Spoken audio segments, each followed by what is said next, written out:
چلائیں گے اتنے نعرے لگیں گے۔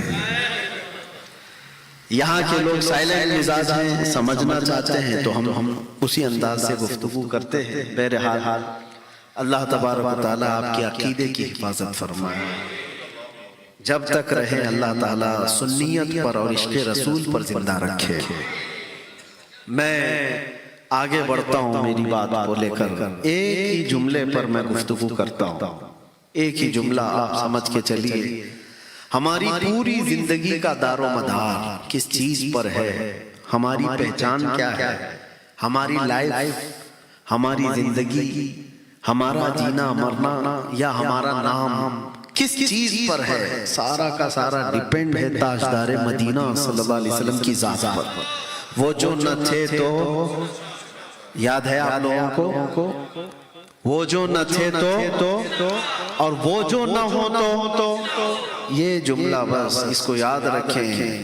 وہ جو نہ تھے تو کچھ نہ تھا، اور وہ جو نہ ہو تو ہماری زندگی میں اگر وہ نہ ہو تو پھر کچھ بھی نہیں ہے۔ ہماری داڑھیوں سے ہماری عزت نہیں ہے، ہماری ٹوپیوں سے ہماری عزت نہیں ہے، ہمارے جبے کبے سے ہماری عزت نہیں ہے، بلکہ ہماری عزت نام مصطفیٰ سے ہے۔ علامہ اقبال نے کہا ہے، علامہ اقبال نے کہا ہے، آبرو ماں زنام مصطفیٰ است، ہم سب کی عزت و آبرو مصطفیٰ کے نام سے وابستہ ہے۔ اگر وہ نام ہٹ گیا تو پھر کچھ بھی نہیں ہے، کچھ بھی نہیں ہے۔ جس کو اعلیٰ حضرت کیا کہتے ہیں؟ وہ جو نہ تھے تو کچھ نہ تھا، وہ جو نہ ہو تو کچھ نہ ہو۔ جان ہے وہ جہان کی، اور جان ہے تو جہان ہے، جان ہے تو جہان ہے۔ آپ کو ایک بات یاد رکھنا چاہیے، پوری جہان کی جان کو کہا گیا ہے، پورے دنیا کی جان ہے وہ، اور ہماری جان کیسے نہ ہو؟ اور قرآن کہتا ہے النبی اولیٰ بالمؤمنین من انفسہم، قرآن میں اللہ فرماتا ہے نبی مومنوں سے ان کی جان سے زیادہ قریب ہے۔ جان سے زیادہ چیز کیا ہو سکتی ہے؟ قریب۔ لیکن قرآن کہہ رہا ہے کہ نبی تمہاری جان سے زیادہ قریب ہے۔ اسی لیے بزرگوں نے ہمیں یہی عقیدہ دیا ہے کہ اللہ کی سرتاب قدم شان ہے یہ، انسان نہیں انسان، وہ انسان ہے یہ۔ قرآن تو ایمان بتاتا ہے انہیں، اور ایمان یہ کہتا ہے میری جان ہے۔ بات سمجھ میں آ رہی ہے؟ وہ ایمان کی بھی جان ہے، ہم سب کی عزتوں کی بھی جان ہے۔ اور آدمی جب جان کی پرواہ کرے گا تبھی زندہ بھی رہے گا، جان کی پرواہ کرے گا تو زندہ رہے گا۔ اس بات کو سمجھ کر کے چلیے۔ اور اگر کسی کو اس کی جان کی پرواہ نہیں ہو تو کبھی بھی مر جائے۔ جان کی پرواہ کرنے کا مطلب یہ ہے کہ ہم سب کو عزت رسول کی پرواہ کرنی چاہیے، وہ ہماری جان ہے، وہ ہماری جان ہے۔ میں آپ کو بتاتا ہوں، مجھے کچھ ڈپارٹمنٹ والے اٹھا کر لے گئے اور کافی دیر تک ایک مسئلے میں انویسٹیگیٹ کر رہے تھے۔ کہا کہ آپ اتنا زیادہ بیان میں جو ہے سختی کیوں لاتے ہیں؟ ایک آفیسر صاحب انہوں نے ہم سے کہا کہ جب بھی ایسی کوئی بات آتی ہے بلاسفیمی جس کو بولتے ہیں، گستاخی حضور صلی اللہ تعالیٰ علیہ وسلم کی شان میں، کوئی توہین کر رہا ہے تو اتنی زیادہ آپ کے اندر کیوں انرجی ہے؟ آپ ہی کیوں بولتے ہیں؟ میں نے ان سے کہا آپ کو اس میں کیا پوچھنا ہے وہ پوچھئے۔ کہا نہیں، بس اس مسئلے میں آپ اتنا کڑک کیوں ہوتے ہیں؟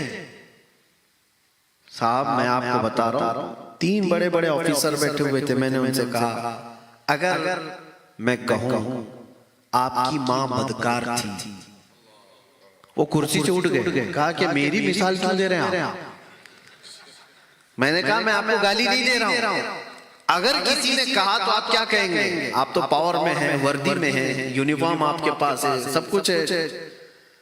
تو کہا نہیں، یہ تو برداشت نہیں ہوگا کہ کوئی ماں کے بارے میں بولے، لیکن مفتی صاحب آپ ایگزامپل میرے اوپر ہی کیوں دے رہے ہو؟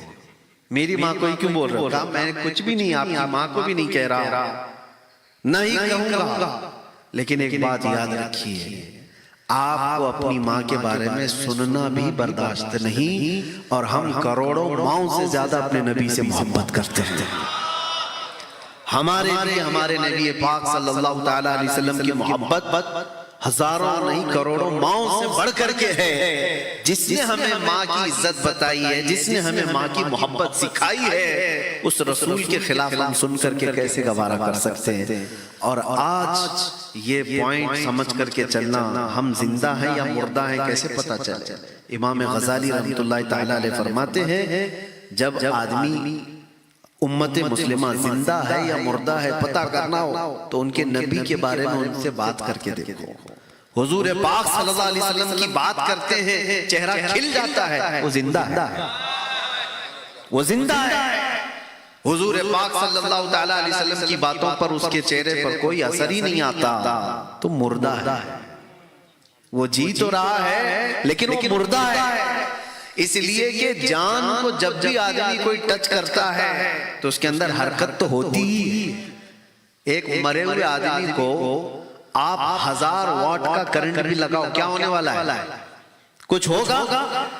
زندے آدمی کو 5 واٹ کا بھی تھوڑا سا چٹکا لگاؤ، پھر دیکھو کیسے ہوتا ہے۔ کیوں؟ جان ہے تو حرکت ہو جائے گی، کرنٹ تھوڑا سا لگے گا حرکت ہو جائے گی۔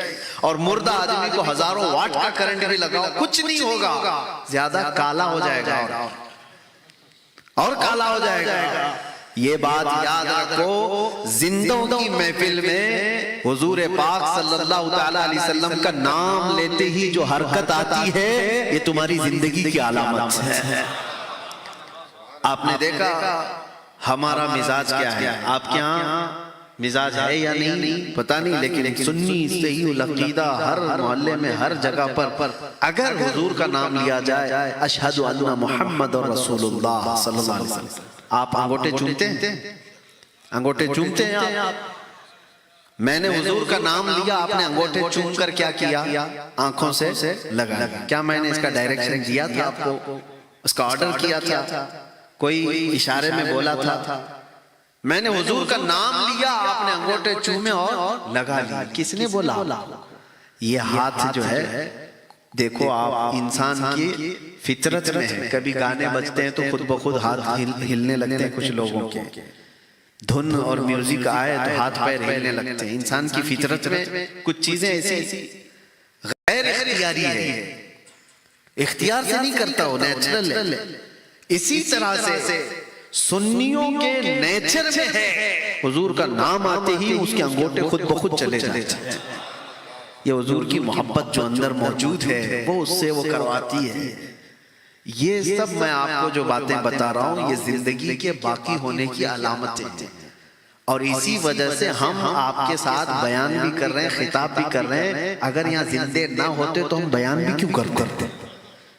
مردہ لوگوں میں ہم کیا بیان کریں؟ جہاں پر حضور پاک صلی اللہ تعالی علیہ وسلم کے نام پاک کو لے کر کے آئیں کائیں ہے تو میں وہاں جاتا ہی نہیں۔ اور دوسری ایک خاص بات، میری امیج آج جس طرح سے بنائی گئی ہے ہمارے ملک میں، خاص طور پر ایک پروپیگنڈا کے طور پر خاص طور پر بنایا گیا کہ یہ کٹر وادی ہے، بھڑکاؤ بھاشن دیتا ہے، پرووک کرتا ہے، جو بھی ہے یہ سب باتوں کو لے کر کے بہت سارے مسلمانوں میں بھی تھوڑا سا ڈر رہتا ہے کہ پتہ نہیں مفتی صاحب ان کے ساتھ بیٹھوں گا تو کل مجھے بھی کیس نہ ہو جائے، پولیس مجھے بھی نہ اٹھا لے جائے۔ بہت سارے لوگ بچنا بھی چاہتے ہیں۔ ایسے میں موریشیس کے شمیم صاحب ہیں، تیم اللہ صاحب ہیں، قاری صاحب ہیں، ان سب سے میں بھی یہی پوچھ رہا تھا آپ لوگوں کو ڈر نہیں لگا کہ مجھ سے تھوڑا بہت جو لوگ ریزرو رہنا چاہتے ہیں دور رہتے ہیں، آپ کیسے بلا رہے ہیں؟ وہ بھی اس ملک میں آپ رہتے ہیں۔